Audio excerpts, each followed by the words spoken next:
But there's a world that's so big it would make our Earth look like a single grain of sand. It's huge. And you think about your mind is like that. It's huge. You can fit the entire internet in there. It's amazing, right? So on this world, we're different inhabitants, the smalls and the giants. They lived amongst each other. Their life is like our life here. But the smalls lived small lives. They ate pea soup and crackers and went down the same old paths every day. And this is an internal journey that happens in each of us, right? And the giants also walked down their own paths, but they did big, big things. Giants saw extraordinary things. They took big adventures. They saw the beauty of the world. And the smalls only saw what was wrong with the world. But they lived together. And the only difference between them were their thoughts. Well, McBrawn's Riddenshanks, who became known as Rid to his friends, was walking down the same old path he'd walked down every day, and he heard a distant burst of laughter, and he looked up, and he saw the giants for the first time. They'd always been there, but he finally looked up and saw the giants, and he started asking big questions. Why are there giants? How did they get so big? Can I do that? Is that possible for me? And not only did he ask those questions, but he started to share that with his friends. And the beauty of this section here is that it's not what we say to our friends, it's what we say to ourselves, right? They belittled him. They said, no, you can't do that. You're not special. Giants are special. You're just a regular old small. Right? So, are we good to do one more reading after? Yep. Okay. We're going to do a shorter one right now. So, they belittled him, and we do that to ourselves. We belittle ourselves. And so he started wondering, who could tell me how to become a giant? It can't be the smalls. They don't know about becoming giants. So who do I ask? Who would you ask about becoming a giant? The giants? Yeah. So the very next day he said, that's what I'm going to do. He packs up his little bag, throws some of his favorite things in there, his favorite striped socks. Think about what you would pack in your bag if you were going on a long trip. Put a hunk of cheese in there and hit the road. And started exploring, jumping, through the forest to find the land of the giants. He comes to the land of the giants, and he sees them, and they're huge. He's never seen anything so big. And he starts to have these fearful thoughts about the giants. He's like, are they going to step on me? Are they going to eat me? They're scary. I've never been around giants like this before. But he mustered up a small amount of courage and decided he was going to climb a giant. He starts to climb, and he's so far above the ground he can't see the ground anymore. So his head's spinning, he's dizzy, he's lightheaded, right? He gets up onto the shoulder of the giant. He goes, Mr. Giant. And the giant says, who was that? Who said that? He says, Mr. Giant. It's me, a small. He says, a small here?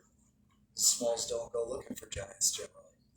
He said, yes, I've come to learn how you became so giant. The giant, moved by his courage, put him on his hand, looked him in front of him, spoke more softly, and said, I'm so proud of you for coming this far. He said, will you teach me how to be a giant? He said, I'll teach you how to be a giant. But becoming a giant is up to you. Can you hear that? So he can teach you everything he knows about being a giant, but who's it up to? Yeah, each of us, right? So they introduce themselves to each other. The giant teaches them a few lessons. He says, my parents were giants. They taught me all the things of the giants. But I was born a small just like you. No difference. And even though my parents taught me all these things, I still had to go through the journey of learning how to be a giant. And so that surprised Rit because he hadn't considered that anybody could be a giant just by thinking differently. So Remy set him on the ground and walked away. And Rit didn't know what he's doing. He said, what are you doing? Remy couldn't hear him. The giant couldn't hear him. He just kept walking. So Remy ran, and Rit walked for what seemed like forever. He was jumping over trees, dodging things, trying to keep up with this giant. He didn't want to miss out on an opportunity to learn. They come to the edge of a large cliff, and they sit down, and the giant looks at Rit, the small, and he says, what do you see?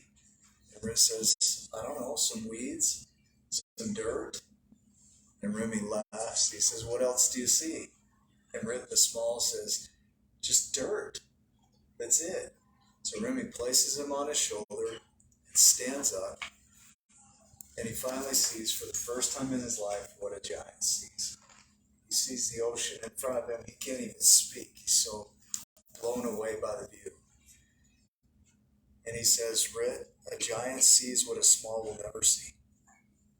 A giant sees the beauty in everything, while the small misses out on seeing the splendor that surrounds them. A giant sees opportunity in every moment, and a small only focuses on his or her problems. Would that change your mind about seeing the world? If you're able to see like that? Yeah. Remy tells Rit to go home and think about what he taught him. Sends him home and says, why don't you think about that overnight? So Rit does. He goes home and he has giant dreams for the first time in his life. And he wakes up in the morning, and I'll read this part to you. The next morning, he sat up in his bed. He banged his head on the ceiling. He fell backward, and his arm broke through the window. His small bed smashed to pieces beneath him. What's going on? He howled. During the night, he had grown. By thinking giant thoughts and dreaming giant dreams, he had actually grown. He stood up from his broken bed and hit his head on the ceiling again. He ran to the front door and squeezed out, smashing it to smithereens. Rit ran as fast as he could to the land of the giants, stopping every giant he saw to ask for his new friend Remy. He approached Remy's home and pounded on the door frantically. Remy, he yelled, Remy, open up, it's me, Rit. Remy opened the door casually and looked at his friend. Wow, he laughed. You've grown. It was at this time that Rit has a decision to make. Do I stay like this? Do I stay a medium? Right? Some of the kids call them a medium. Do I stay a medium? Do I go back to playing small? Or do I continue growing as a giant? So he says, I want to keep growing. And so Remy invites him to his house. And he sees the biggest house he's ever seen. All this food, all this fruit, vegetables, meats, all the pastries, everything he could possibly eat. And he is invited to eat as much as he wants. That if something runs out, they'll make it more. So he eats and eats and eats. And as he does, he begins to grow. And he asks Remy, why am I growing? And he says, Rit, because giants see the abundance of the world. They know that if one thing runs out, we can make more. There's plenty for us to make anything that we can imagine. And so they have a conversation about abundance. You know what abundance is? If you think about everything in this library, right? At one time, this table was a tree. Somebody took the tree and made it into a table. They took the resource that was and converted it into what is. Does that make sense? That means abundance is our ability to take what is and transform it into anything we can imagine. And everything in this room was once something else. Does that make sense? Abundance is the ability to see that that's already around us. And that we have the power to transform it from what it is into something else. That's powerful. Does that make sense? So they're talking, and Remy walked to the window, or Rit walked to the window, and started asking some questions about where all this came from, how come they have so much. And Rit walked him outside and showed him a huge garden. He says, Rit, giants earn the things that they want. They go out and they work for it. They create it. And so they worked on that garden till it was nighttime. They were pulling weeds. They were terrible. Rit was terrible at it. He wasn't very strong. But the more he did it, the stronger he got, the easier he got. Does that make sense? Do you remember when you guys learned to ride a bike? How it was hard at first? Is it hard now? That's kind of like pulling weeds, right? When you do something over and over, it gets easier and easier. It becomes more automated. And so that's the power we humans have. So they worked into the evening and ended up in the woods, and then the sun went down, and Rit got a little scared and was trying to keep up with Remy the giant and had some fearful thoughts. And Remy teaches Rit, and we're going to go back through this, guys, and read it full for you. But Remy teaches Rit about how to rewrite his stories so that he doesn't have to be afraid of his thoughts.